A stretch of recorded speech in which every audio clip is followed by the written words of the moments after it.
আসসালামু আলাইকুম ওয়া রাহমাতুল্লাহ। আলহামদুলিল্লাহ রাব্বিল আলামিন ওয়াসসালাতু ওয়াসসালামু আলা রাসূলিহিল কারীম ওয়া আলা আলিহি ওয়া সাহবিহি ওয়া আহলি বাইতি আজমাইন। বাংলাদেশ জামাত ইসলামের পক্ষ থেকে পবিত্র রমাদান আল কারিমে আয়োজিত আজকের এই ইফতার মাহফিলে উপস্থিত বাংলাদেশ সরকারের সম্মানিত প্রধানমন্ত্রী, বাংলাদেশ জাতীয়তাবাদী দলের সম্মানিত চেয়ারম্যান জনাব তারেক রহমান, উপস্থিত বাংলাদেশ জামাত ইসলামী, বিএনপি, অন্যান্য সংগঠনসমূহের সম্মানিত শীর্ষ নেতৃবৃন্দ, আজকের এই আয়োজনে আমাদের সাথে সামিল হয়েছেন সমাজের বিভিন্ন শ্রেণী পেশার শীর্ষস্থানীয় সম্মানিত নেতৃবৃন্দ এবং ব্যক্তিবর্গ, সাংবাদিক বন্ধুগণ, সুধীমণ্ডলী। আমি প্রথমেই আমার পক্ষ থেকে আপনাদের প্রতি গভীর কৃতজ্ঞতা জ্ঞাপন করছি যে আপনারা আমাদের দাওয়াত কবুল করে কষ্ট করে আজকে এখানে হাজির হয়েছেন।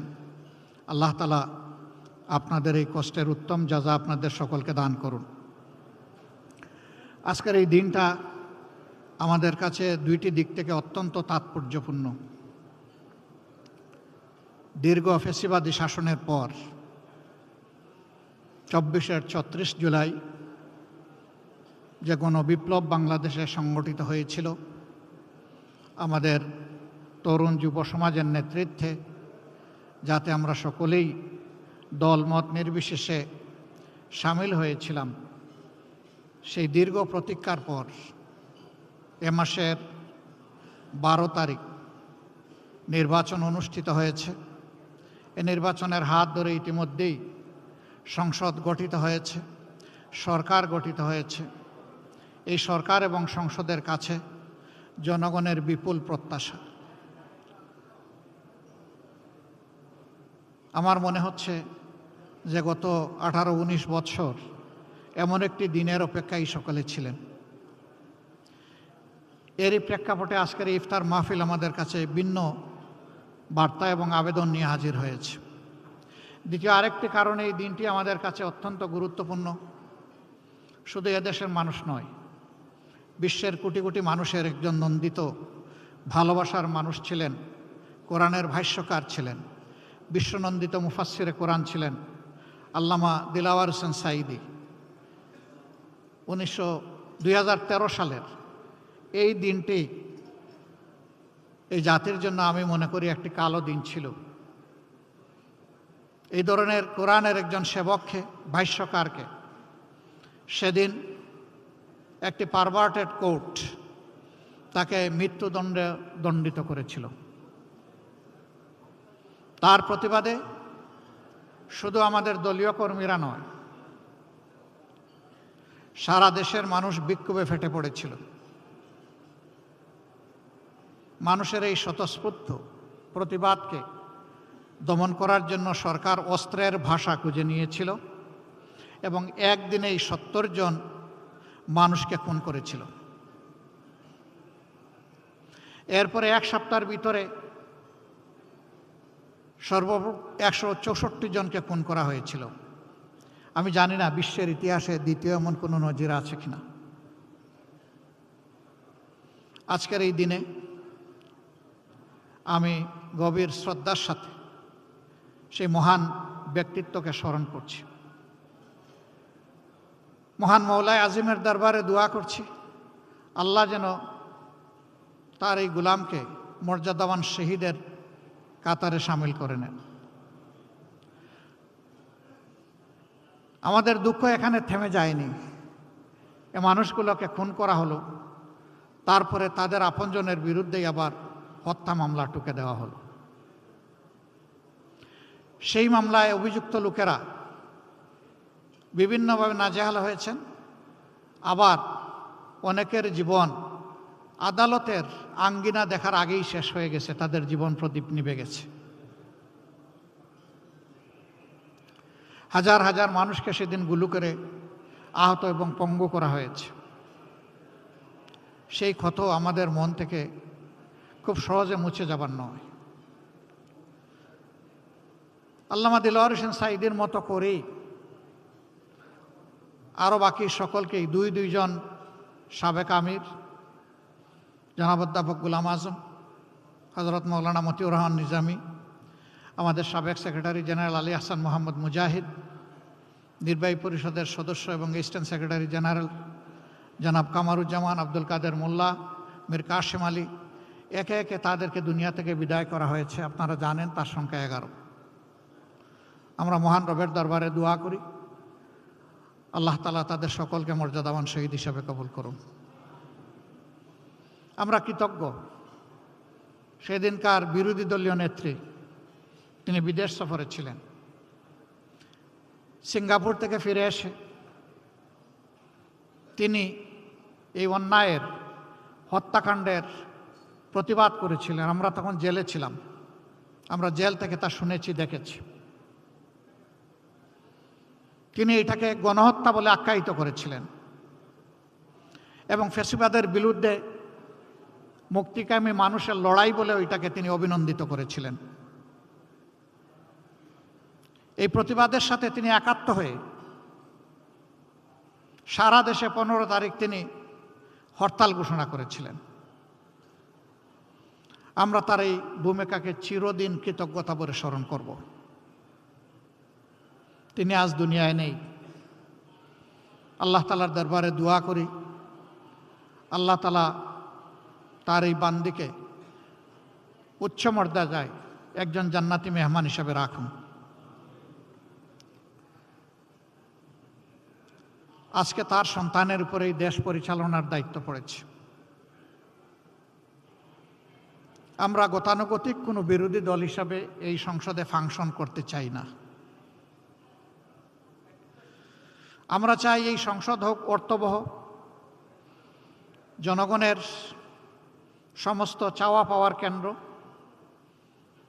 সরকারি দল তারাও যেমন দায়িত্বশীল ভূমিকা পালন করবেন, আমরাও বিরোধী দলের অবস্থান থেকে দায়িত্বশীল গঠনমূলক ভূমিকা পালন করতে চাই। অতীতে আমরা বিরোধী দল দেখেছি, নির্বাচন যেমন আমিডামি ছিল, সরকারিও বিরোধী দলও তেমনি আমিডামি ছিল। এই ধরনের কোনো বিরোধী দল কোনো দেশের জন্য ভালো কোনো বার্তা বয়ে আনতে পারে না। সরকারের গৃহীত সকল সঙ্গত পদক্ষেপে আমাদের পূর্ণ সমর্থনও থাকবে, সহযোগিতাও থাকবে।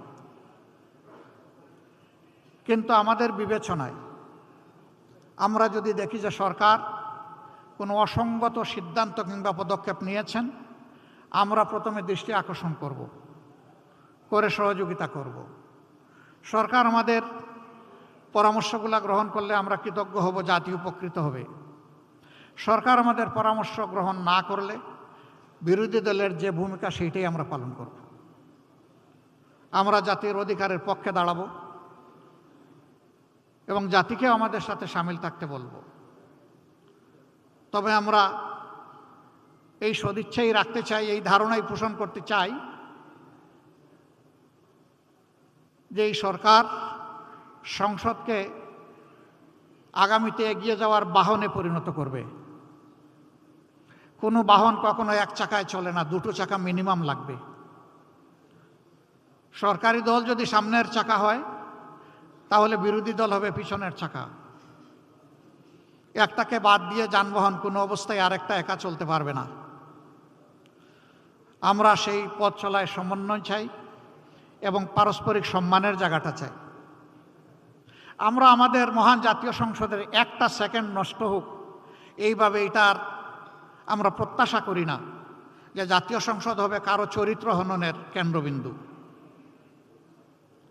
বরঞ্চ জাতীয় সংসদ হবে দেশের সমস্যার সমাধানের কেন্দ্রবিন্দু।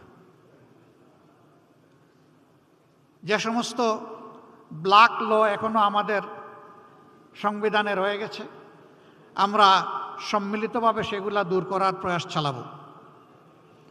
আর জাতিকে একটা সুস্থ, বিকশিত সম্মানের জাতি হিসাবে বিশ্বের দরবারে দাঁড় করানোর জন্য যে আইন সংযোজনের প্রয়োজন, আমরা প্রত্যাশা করব যে সরকারি দল এবং বিরোধী দল মিলে সেভাবেই আমরা এগিয়ে যাব।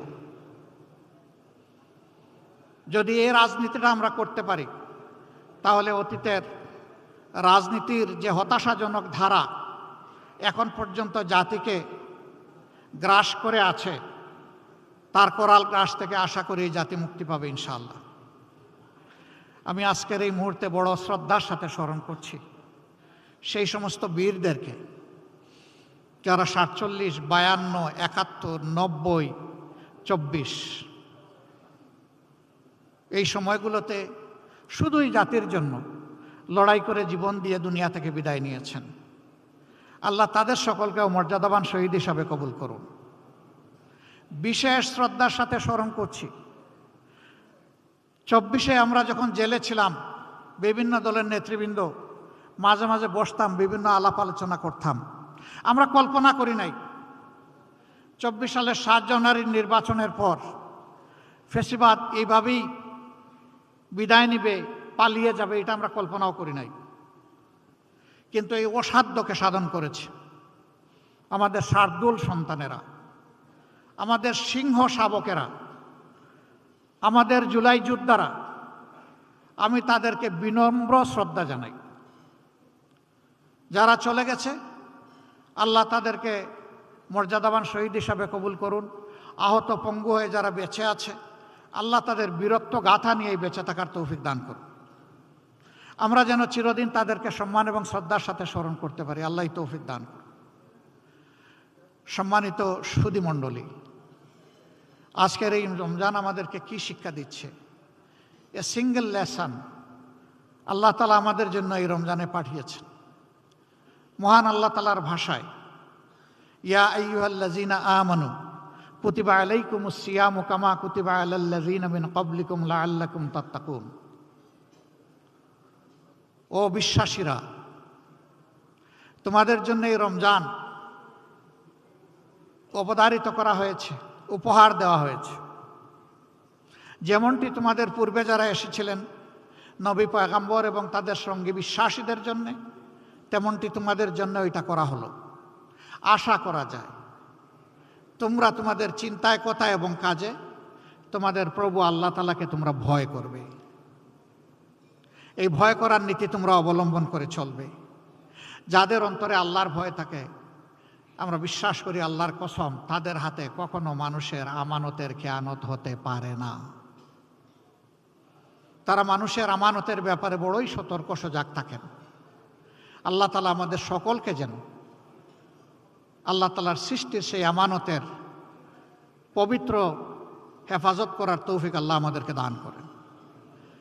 আপনাদের সকলকে আমি আরেকবার অন্তরের অন্তঃস্থল থেকে গভীর কৃতজ্ঞতা, ধন্যবাদ জানিয়ে এই রমজানের শিক্ষাকে বুকে ধারণ করার তৌফিক মহান মাবুদের দরবারে কামনা করে, যারা এখানে উপস্থিত হয়েছেন তাদের সকলের জীবনের সুস্থতা, দীর্ঘ হায়াত এবং জীবনের সফলতা কামনা করে আমার বক্তব্য এখানেই শেষ করছি।